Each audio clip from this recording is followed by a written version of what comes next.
Efforts کرتی ہے، توانائیاں صرف کرتی ہے.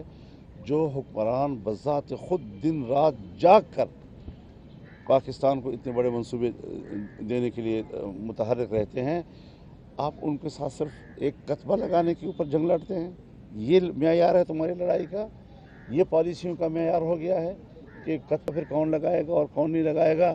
یعنی ایک حکمران ہے جس نے ایفرٹس کی ہے، محنت کی ہے اس نے، اور پاکستان کو انہوں نے ایک بہت بڑے ترقی یافتہ ملک کی طرف لے جانے کے لیے بڑا اقدام کیا ہے.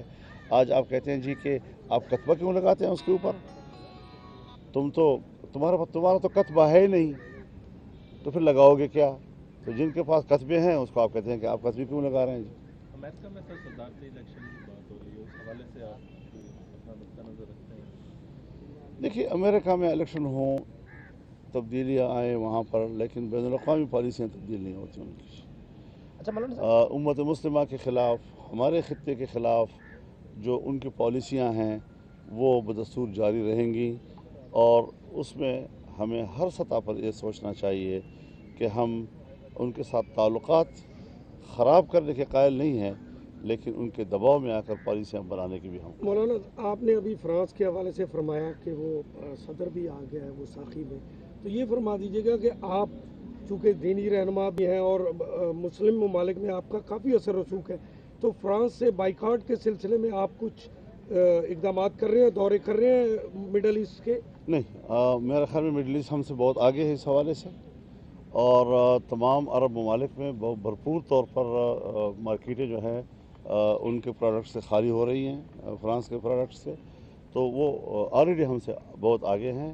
سب سے ٹاپ پر اس وقت یا اردگان جا رہا ہے یا چائچنا جا رہا ہے. تو بہت بھرپور طور پر وہ اپنا میسج دے رہے ہیں، اور میں سمجھتا ہوں یہ آواز صرف ایک حکمران کی نہیں یا ایک قوم کی نہیں، یہ امت مسلمہ کی آواز ہے. اچھا مولانا صاحب، نواز شریف کا جو بیانیہ ہے، کیا تمام پی ڈی ایم سے متفق ہے؟ بیانیہ کیا ہے اس کا؟ جو آج کل وہ باتیں کر رہے ہیں، جرنیلوں کے خلاف باتیں کر رہے ہیں. تو یہ جب عمران خان کیا کرتا تھا تو اس وقت کیوں نوٹس نہیں دیتے؟ یہ کوئی بات ہے یار؟ ہمیں گلہ ہے اپنے لوگوں سے، ہمیں گلہ ہے، ہمیں شکایت ہے. اب شکایت میں ہم نام نہ لیں، بس اتنا ہی تو پھر ٹھیک ہے، ہم نام نہیں لیں گے. شکایت دور سر آپ کی کیسے ہوگی؟ لیکن السلام علیکم ورحمۃ اللہ نہیں کہیں گے، السلام علیکم لکھ کے دابا کہیں گے. اچھا سر، پی ڈی ایم آپ نے جلسے جلوسوں میں دور کیسے ہوگی؟ جی، جن سے شکایت ہے دور کیسے ہوگی؟ کس طرح مطمئن ہو؟ میں تو یہ کہتا ہوں کہ ہمیں اداروں کا احترام ہے.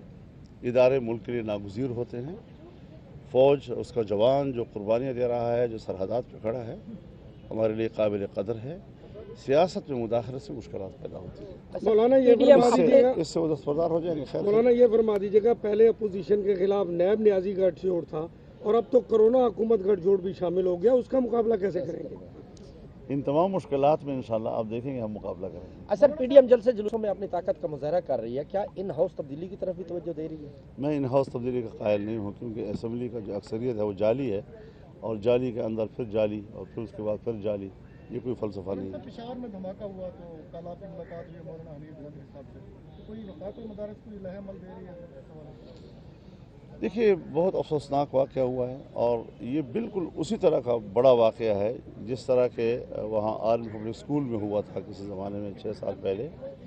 لیکن ریاستی سطح پر دینی مدرسے کے بچوں کا اس طرح قتل عام، اس پر حکومت توجہ نہیں دے رہی ہے، کیونکہ وہ قرآن پڑھنے والے ہیں، وہ حافظ ہیں، وہ دین کا سبق پڑھنے والے ہیں، اور جس درس میں وہ بیٹھے ہوئے تھے اس میں حدیث پڑھائی جا رہی تھی. تو جب آپ کے ملک میں دین کو، دینی ادارے کو، دینی مدرسے کو، دینی مدرسے میں پڑھنے والے کو، پڑھانے والے کو اتنی ہی ہے کہ اخبارات میں اور میڈیا کے اوپر کچھ تصویریں آ گئیں، اور اس سے زیادہ کوئی اہمیت نہیں. آج بھی وہ کہہ رہے ہیں کہ اس وقت تک بھی سرکار کی طرف سے وہاں سیکورٹی کا کوئی انتظام موجود نہیں ہے. مولانا صاحب، پی ٹی وی اور پارلیمنٹ حملہ کیس میں عمران خان صاحب کو بری کر دیا گیا، ان کا نام شامل ہے، کیا کہیں گے آج یہ فیصلہ؟ تو جب ان کی حکومت ہوگی تو ایسے ہی فیصلے آئیں گے، اور کیا آئیں گے. تھینک یو، مہربانی. Thank you sir. شکریہ جی.